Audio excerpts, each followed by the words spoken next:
دوستو، خانہ کعبہ کی تعمیر نو کے دوران حجر اسود کو لگانے کے سلسلے میں جو واقعہ ہوا، اس سے آپ صلی اللہ علیہ وآلہ وسلم کے مقام اور مشن کی نشانیاں پوری طرح لوگوں پر ظاہر ہو گئی۔ حالانکہ اس سے پہلے آپ صلی اللہ علیہ وآلہ وسلم کو طاقتور باتوں کا تجربہ ہوتا رہا تھا۔ جب آپ صلی اللہ علیہ وآلہ وسلم سے اس کیفیت کے متعلق پوچھا گیا تو آپ صلی اللہ علیہ وآلہ وسلم نے ان حقیقی تجلیات کا ذکر کیا جو انہیں حالت نیند میں نظر آتی تھی، اور آپ صلی اللہ علیہ وآلہ وسلم نے کہا کہ وہ ایسی ہوتی تھی جیسے صبح ہونے کا نور پھیل رہا ہو۔ ان تجلیات کا آپ صلی اللہ علیہ وآلہ وسلم پر فوری اثر یہ ہوا کہ آپ صلی اللہ علیہ وآلہ وسلم لوگوں سے الگ تھلگ تنہائی پسند ہونے لگے۔ ان روحانی مراقبوں کی خاطر آپ صلی اللہ علیہ وآلہ وسلم مکہ کے مجمع سے کچھ دور غار ہرا میں وقت گزارنے لگے۔ آپ صلی اللہ علیہ وآلہ وسلم کا یہ رویہ کوئی ایسا انوکھا نہیں تھا جو قریش کو عجیب لگتا، کیونکہ اولاد اسماعیل میں یہ روایت ہمیشہ سے تھی کہ ان کی نسل میں ایسے افراد ہوتے تھے جو وقتاً فوقتاً دنیا سے کنارہ کش ہو کر کسی تنہائی میں وقت گزارتے تھے اور اپنے آپ کو دنیاوی آرائشوں سے پاک کرنے کی کوشش کرتے تھے۔ اس قدیم طریقے کو اپناتے ہوئے حضرت محمد صلی اللہ علیہ وآلہ وسلم نے اپنے ساتھ کھانے پینے کا سامان لے کر چند مقدس راتوں کو وقف کیا، اور آپ صلی اللہ علیہ وآلہ وسلم اپنے گھر کے لوگوں میں واپس آ جاتے، اور کبھی ایسا ہوتا کہ پہاڑ سے اتر کر کھانے پینے کا سامان لے کر فوراً ہی واپس تشریف لے جاتے۔ ان چند سالوں میں اکثر ایسے ہوا جب آپ صلی اللہ علیہ وآلہ وسلم آبادی سے نکل کر اپنی تنہائی کے قریب پہنچنے والے ہوتے تو آپ صلی اللہ علیہ وآلہ وسلم کو بالکل صاف آواز سنائی دیتی، السلام علیکم یا رسول اللہ۔ آپ صلی اللہ علیہ وآلہ وسلم پیچھے مڑ کر آواز لگانے والے کی طرف دیکھتے، مگر کوئی نظر نہ آتا۔ ایسا لگتا جیسے یہ الفاظ کسی درخت یا پتھر سے نکلے ہوں۔ دوستو، رمضان کے مہینے میں غشا و بیہوش ہونے کا دستور عام تھا۔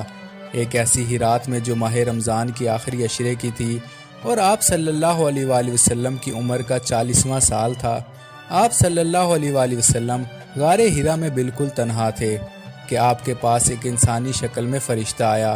فرشتے نے کہا، پڑھیں۔ آپ صلی اللہ علیہ وآلہ وسلم نے فرمایا، میں نہیں پڑھ سکتا۔ پھر جیسا کہ آپ صلی اللہ علیہ وآلہ وسلم نے بعد میں خود بیان فرمایا کہ فرشتے نے مجھے اتنی شدت سے گلے لگا کر دبایا کہ میں برداشت سے باہر ہونے لگا۔ پھر اس نے مجھے اپنی گرفت سے آزاد کیا اور کہا، پڑھیں۔ میں نے کہا، میں نہیں پڑھ سکتا۔ پھر پہلے کی طرح مجھے دوبارہ دبایا اور اتنا کہ میں برداشت سے باہر ہو گیا۔ اس کے بعد اس نے مجھے چھوڑا اور کہا، پڑھیں۔ میں نے پھر وہی بات کہی، یعنی مجھے پڑھنا نہیں آتا۔ فرشتے نے دوبارہ وہی عمل دہرایا اور حضرت محمد صلی اللہ علیہ وآلہ وسلم نے فرشتے کے ساتھ ساتھ یہ الفاظ اپنی زبان سے جاری کیے، اے محمد پڑھو اپنے رب کے نام سے، جس نے انسان کو خون کی ناپاک بوند سے بنایا ہے، جس نے انسان کو وہ سکھایا جو وہ نہیں جانتا تھا، پڑھو۔ اس کے بعد فرشتہ چلا گیا اور رسول اللہ صلی اللہ علیہ وآلہ وسلم نے فرمایا کہ ایسا محسوس ہوا جیسے وہ الفاظ ان کے دل میں نقش ہو گئے، لیکن آپ صلی اللہ علیہ وآلہ وسلم کو یہ اندیشہ ہوا کہ یہ کسی جن کے اثرات سے زیادہ ہو سکتے ہیں۔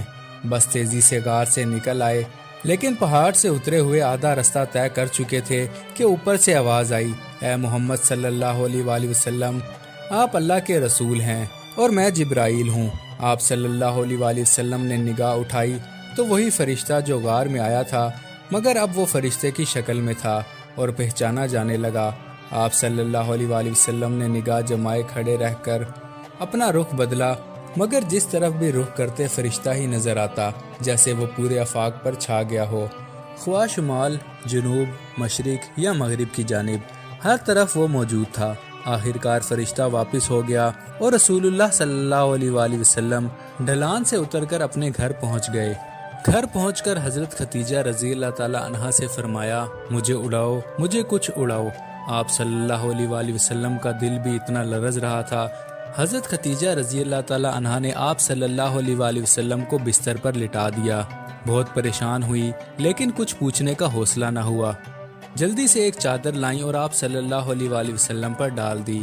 کچھ دیر بعد جب ہیبت اور جلال کی کیفیت کم ہوئی تو رسول اکرم صلی اللہ علیہ وآلہ وسلم نے حضرت خدیجہ رضی اللہ تعالی عنہا سے سارا واقعہ بیان کیا۔ حضرت خدیجہ رضی اللہ تعالی عنہا نے آپ صلی اللہ علیہ وآلہ وسلم کو تسلی دینے کی کوشش کی اور پھر اپنے رشتے کے بھائی ورقہ بن نوفل کے پاس سارا واقعہ سنانے گئی۔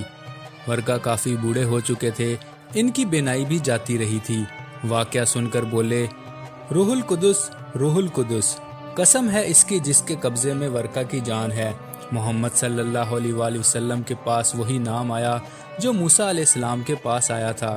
یقیناً محمد صلی اللہ علیہ وآلہ وسلم اپنے لوگوں پر رسول بنا کر بھیجے گئے ہیں، اور یہ کہا کہ یہ انہیں بتا دینا کہ بالکل یقین رکھیں۔